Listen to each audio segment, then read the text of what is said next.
देखो इधर,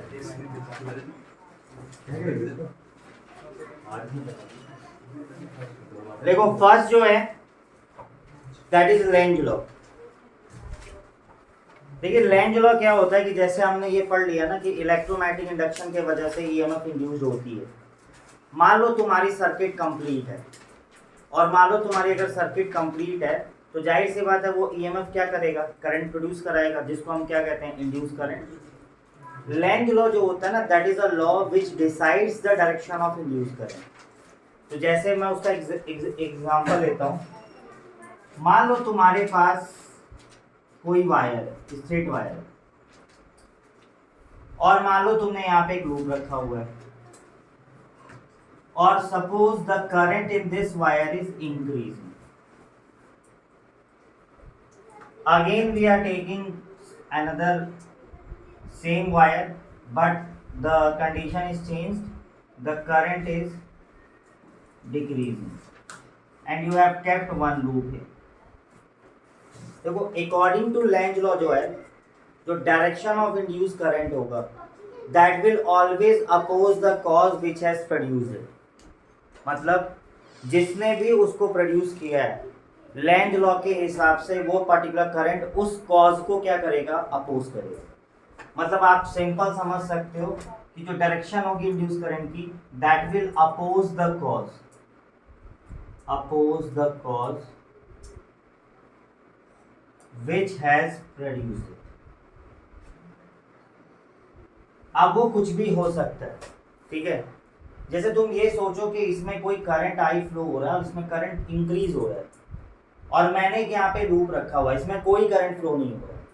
तुम एक चीज सोचो कि अगर मैं इसके वजह से मैग्नेटिक फील्ड निकालूंगा तो मैग्नेटिक फील्ड क्या आएगी, क्रॉस आएगी। यहाँ पे भी निकालूंगा तो भी क्या आएगी, क्रॉस आएगी।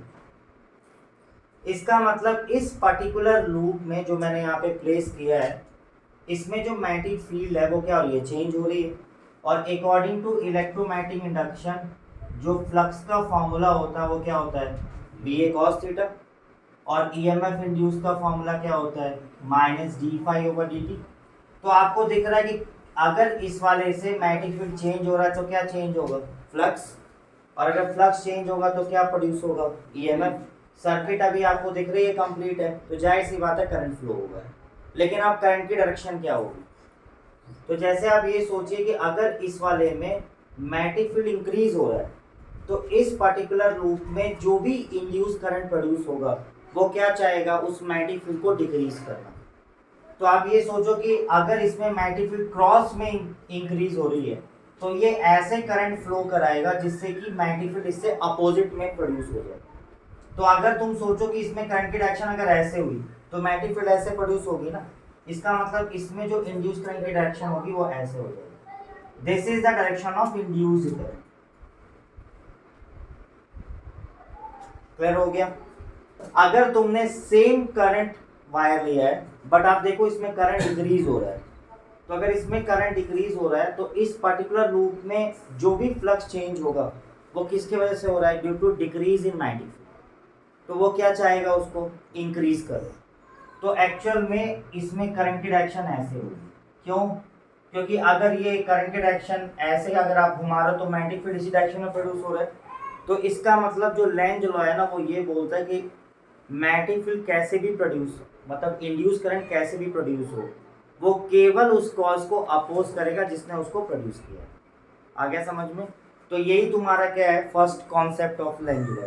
तुम इसको किसी तरीके से भी लगा सकते हो। अब जैसे आप ये सोचो कि मैं 3-4 और एग्जांपल्स ले रहा हूँ। मान लो तुम्हारे पास ये कोई लूप है, और मान लो ये कोई मैग्नेट है, ये नॉर्थ और साउथ है, इधर आ रहा है। मान लो सेम कॉन्सेप्ट है कि यहाँ पे नॉर्थ और साउथ है, ये दूर जा रहा है।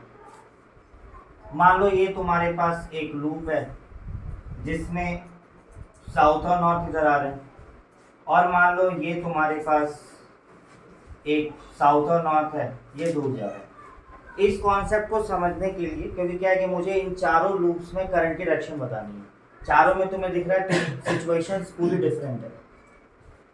तुम्हें इस वाले को समझने के लिए पहले एक कॉन्सेप्ट समझना होगा जो हमने इसके पिछले वाले चैप्टर में देखा था मैग्नेटिज्म और मैटर में, कि current loop can be equated as a bar magnet. तो जैसे मान लो कि कोई करंट लूप है, अगर इसमें करंट ऐसे फ्लो होता है, तो अगर तुम मैग्नेटिक फील्ड लाइंस बनाओगे तो you have to curl your finger, तो मैग्नेटिक फील्ड लाइंस ऐसे बनेंगी इस टाइप से। तो आप इसको एग्जैक्टली एक छोटा सा मैग्नेट मान सकते हैं जिसमें नॉर्थ इधर होगा और साउथ इधर, क्योंकि नॉर्थ से मैग्नेटिक फील्ड लाइंस निकलती हैं और साउथ में क्या करती हैं, एंटर। मतलब अगर करंट की डायरेक्शन ऐसे है तो इस टाइप से तुम मैग्नेट मान सकते हो। अगर मान लो तुमने अपोजिट कर दिया करंट की डायरेक्शन को ऐसे, तो तुम्हें कर्ल करोगे तो इस डायरेक्शन में आएगी, मतलब मैग्नेटिक फील्ड लाइंस क्या होंगी, इस टाइप से होंगी। तो तुम इसको एक छोटा सा मैग्नेट मान सकते हो, इधर नॉर्थ मानोगे, इधर क्या मानोगे, साउथ। तो ये चीज़ों को याद रख के हम इसमें करंट की डायरेक्शन निकालेंगे, इंड्यूस करंट की डायरेक्शन। जैसे तुम ये सोचो कि ये मैग्नेट आ रहा है पास में, तो इसमें जो भी करंट प्रोड्यूस करेगा वो इसको क्या करेगा, अपोज करने की कोशिश। हमें पता है ना कि सेम पोलैरिटी के मैग्नेट्स एक दूसरे को अपोज करते हैं। तो ये अगर पास आ रहा है तो ये क्या चाहेगा कि दूर जाने के लिए ना, तो ये किस टाइप का एक मैग्नेट बनेगा, एक छोटा सा ऐसा मैग्नेट बनेगा जो इधर नॉर्थ होगा, इधर क्या होगा, साउथ। और अगर इधर नॉर्थ इधर साउथ इसे बनना है तो करंट की डायरेक्शन क्या होगी, इस डायरेक्शन में। मतलब इसमें इंड्यूस करंट की डायरेक्शन ये होगी। ये ध्यान रखना, ये इफेक्ट है इसके वजह से जो आया है, ये बना खुद से नहीं है। मैंने केवल एक कॉन्सेप्ट बनाया है कि अगर इसको अपोज करना है तो इस टाइप का मैग्नेट बनना होगा। अगर इस टाइप का मैग्नेट होगा तो करंट की डायरेक्शन ऐसे हो जाएगी। अब इस वाले केस में मैग्नेट दूर जा रहा है और नॉर्थ दूर जा रहा है, तो वो क्या चाहेगा, उसको अपनी तरफ अट्रैक्ट करना। तो कैसे कर सकता है, अगर वो इस टाइप का मैग्नेट बन जाए, ये साउथ हो जाए और ये क्या हो गया, नॉर्थ, और ये साउथ और ये नॉर्थ बनने के लिए उसमें करंट की डायरेक्शन कैसे होनी चाहिए, इस डायरेक्शन में। मतलब इसमें करंट की डायरेक्शन होनी चाहिए। इस वाले केस में जैसे तुम्हें दिख रहा है कि साउथ पास में आ रहा है, तो ये क्या चाहेगा, उसको रिपेल करना। कैसा करेगा, यहाँ पे साउथ और यहाँ पे क्या बनाएगा, नॉर्थ। तो यहाँ साउथ और नॉर्थ बनने के लिए करंट की डायरेक्शन कैसे होनी चाहिए, ऊपर की डायरेक्शन में। मतलब इसमें भी करंट की डायरेक्शन ऐसे होगी। इस वाले केस में तुम्हें दिख रहा है south is moving against the loop, तो ये कैसे करेगा, इसको अट्रैक्ट करने की कोशिश करेगा ना। तो कैसे अट्रैक्ट कर सकता है, इधर नॉर्थ और इधर क्या बन सकता है, साउथ। मतलब करंट की डायरेक्शन क्या होगी, उल्टी हो जाएगी। समझ में आ गया। तो बेसिकली जो लेंथ जो है ना, वही इंड्यूस करंट की डायरेक्शन को बताता है कि किस तरह से करंट की डायरेक्शन इंड्यूस होगी। क्लियर हो गया। आपको ध्यान रखना है कि जो उसका स्टेटमेंट है वो ये है कि अगर मान लो मैग्नेटिक फ्लक्स किसी भी पर्टिकुलर कॉइल में ईएमएफ इंड्यूस्ड हुआ है due to increase in flux, flux के इंक्रीज होने की वजह से, तो वो क्या चाहेगा, उसको डिक्रीज करना। अगर उसमें ईएमएफ इंड्यूस्ड हुआ है due to decrease in flux, तो वो क्या चाहेगा, उसको इंक्रीज करना। आगे समझ में। अगर सपोज तुमने इसी वाले कॉइल में मैग्नेट को लाके यहाँ पे बस प्लेस कर दिया, you are not moving the magnet towards and against the loop, तो उस टाइम पे इसमें करंट की वैल्यू क्या होगी, जीरो होगी, कोई करंट फ्लो नहीं होगा। आगे समझ में। इसका मतलब ये कि अगर, और जैसे तुम सोचो कि ये मेरे पास कोई लूप है, ठीक है, और मान लो ये मैग्नेटिक फील्ड है। क्लियर हो गया। अभी आपको दिख रहा है ना, magnetic field is passing parallel to the plane of the coil, it is not passing actually, just parallel to the plane. अब तुम इस कॉइल को, कभी कभार क्वेश्चन में ऐसा दिया होगा कि इस कॉइल को ऐसे रोटेट कराना और ईएमएफ इंड्यूस होगा कि नहीं होगा, कोई ईएमएफ इंड्यूस नहीं होगा। क्यों, क्योंकि आप कॉइल को रोटेट करा रहे हैं, लेकिन आपको पता है फ्लक्स तब भी चेंज नहीं होगा। वो ऐसे हो सकता है कि तुमने कॉइल को ऐसे रखा and then you are moving, समझ में आई है, इस टाइप से ऐसे एंगल से घुमा रहे जिससे कि फ्लक्स चेंज हो। क्लियर हो गया आपको। तो आप ये सोचिए कि अगर यहाँ से मैं, अब सोचो एक और क्वेश्चन है कि मैग्नेटिक फील्ड ऐसे पास हो रहा है और तुम कॉइल को ऐसे रोटेट करा रहे हो, समझ में आ रहा है, ये है पूरी ऐसे गोल सी कॉइल और चेंज करा रहे हो, कोई ईएमएफ इंड्यूस नहीं है। क्यों, क्योंकि उससे जो मैग्नेटिक फील्ड लाइंस पास हो रही है ना, वो कांस्टेंट होंगी। तो आपको ये जरूर सोचना है इस कॉन्सेप्ट को यूज़ करने के लिए कि बेसिकली मैग्नेटिक फील्ड चेंज हो रही है कि नहीं हो रही। क्लियर हो गया ना। यही तुम्हारा लेंज लॉ का स्टेटमेंट है, ठीक है।